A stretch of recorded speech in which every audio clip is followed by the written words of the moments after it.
January 26, 1996, Newtown Square, Pennsylvania. The local police are used to handling traffic stops, but tonight they are surrounding an 800-acre estate with a small army. They have SWAT teams, they have negotiators, they have the eyes of the entire world watching them. Inside the mansion, holed up with an arsenal of weapons, is one of the richest men in America. He isn't a terrorist. He isn't a drug lord. He is John du Pont, the heir to a fortune older than the light bulb. A man whose family name is likely stamped on the paint on your walls and the pans in your kitchen. Just hours earlier, this billionaire drove his Lincoln Town Car down his snowy driveway, rolled down the window, and put 3 bullets into an Olympic gold medalist wrestler named Dave Schultz. There was no fight. There was no warning. Just a cold-blooded execution in front of the man's wife. For 2 days, John du Pont held the police at bay. He turned off the heating in his mansion to save money, sitting in the freezing dark, convinced that the trees on his estate were moving and that he was the Dalai Lama. When they finally dragged him out, wearing a wrestling sweatshirt, the world asked the same question. How? How does a man with everything, money, status, power, descend into this level of madness? But if you look at the history of the DuPonts, you realize John wasn't an anomaly. He was the inevitable result. This is the story of a family that built America with gunpowder, coated the world in Teflon, and poisoned the blood of 99% of the human race. Welcome to the dark history of the DuPont dynasty.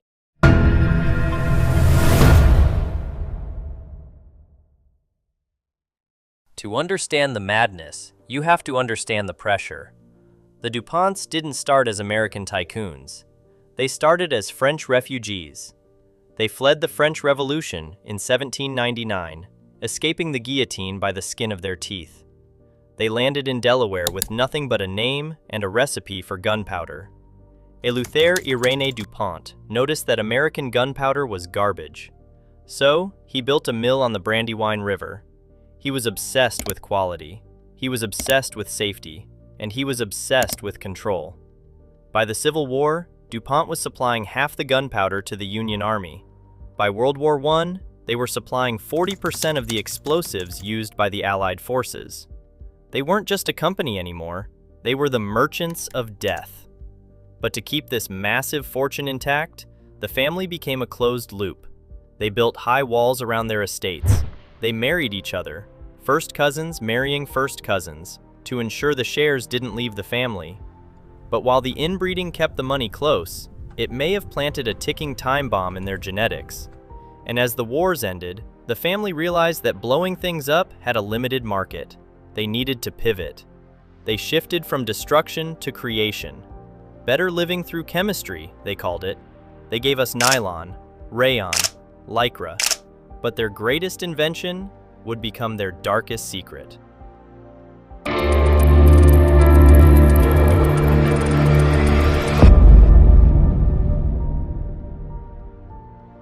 In 1938, DuPont scientists discovered a white, waxy substance that was slick, heat-resistant, and virtually indestructible. They called it Teflon. It was a miracle. You could fry an egg, and it would slide right off. It changed cooking forever. But there was a hidden cost. To make Teflon, they used a chemical called PFOA, or C8. The DuPont scientists knew C8 was dangerous. Internal documents from as early as 1961, decades before the public knew anything, showed that C8 caused liver toxicity in rats. But then, the horror moved from rats to humans. In the 1980s, DuPont secretly monitored its own female employees who worked with C8. When one pregnant worker gave birth to a baby with just one nostril and eye defects, the company didn't stop production. They simply moved the women out of that department and buried the data. They knew it was toxic, but Teflon was generating $1 billion a year. So, instead of stopping, they dumped it. In Parkersburg, West Virginia, surrounding their Washington Works plant, they pumped thousands of tons of C8 sludge into the Ohio River. And then the cows started dying. A farmer named Wilbur Tennant noticed his cattle, healthy, strong animals, were wasting away. They grew tumors. Their teeth turned black. They became aggressive, charging at anyone who came near. Tennant filmed his dying cows on a camcorder, screaming into the lens, blaming the white foam in the creek that ran from the DuPont landfill. DuPont blamed Tennant. They called him a bad farmer. But Tennant found a lawyer named Rob Bilott, who uncovered one of the greatest corporate cover-ups in human history. He found that DuPont had secretly tested the local water supplies. They knew the poison was in the drinking water of 70,000 people. They said nothing. But here is the truly terrifying part. When scientists went to look for a clean blood sample to compare against the locals, a baseline for what normal human blood should look like, they couldn't find one. They looked in North America, contaminated. They looked in Asia, contaminated. They finally had to open archives of blood preserved from soldiers in the Korean War, men who died before Teflon was invented, just to find clean blood. Today, 99.7% of humans on Earth have C8 in their blood, including you, right now.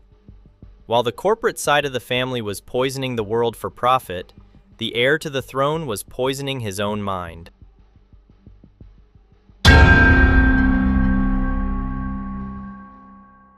Back in Pennsylvania, John du Pont was living in a different kind of toxic reality. John was the golden child, but he was also a lonely, isolated boy raised on an estate that felt more like a museum than a home. Desperate for respect, he tried to buy it. He became obsessed with wrestling, a sport he wasn't particularly good at, but one he could control. He built a world-class facility on his estate, Foxcatcher Farm. He invited the best wrestlers in America, including Olympic champions Dave and Mark Schultz, to live and train there. He paid them. He housed them. But he owned them. He demanded they call him the Eagle. He insisted on being listed as their head coach, despite knowing nothing about wrestling technique. But as the years went on, the Eagle began to unravel. The drugs, cocaine and alcohol, fueled a paranoia that was already rotting his brain. He started seeing things. He hired security consultants to sweep his walls for bugs.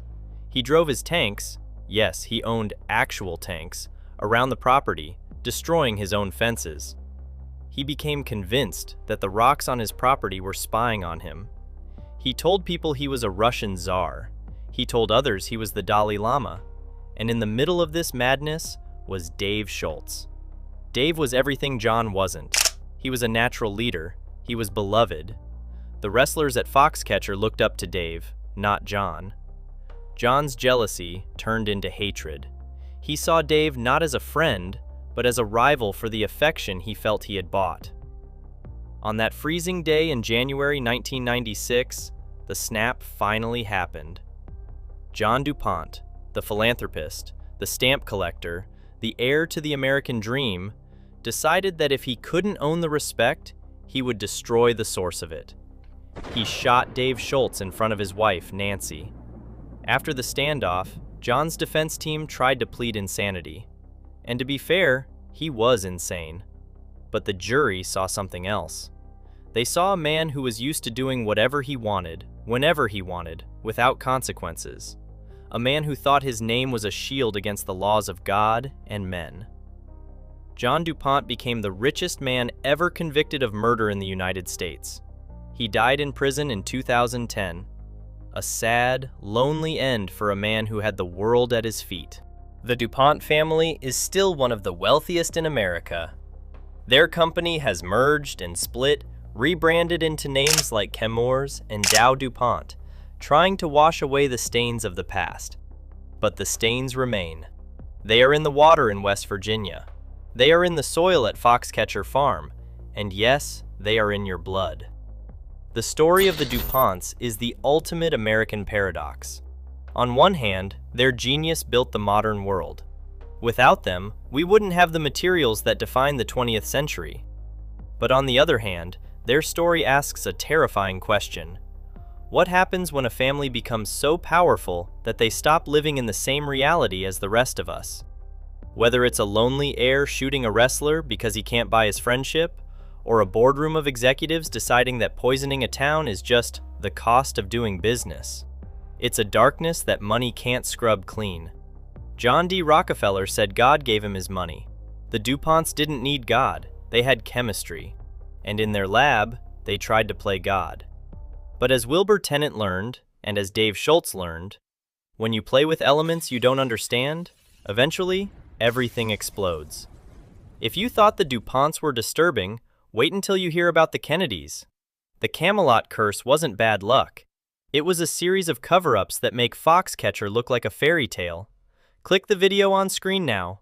You won't believe what they hid.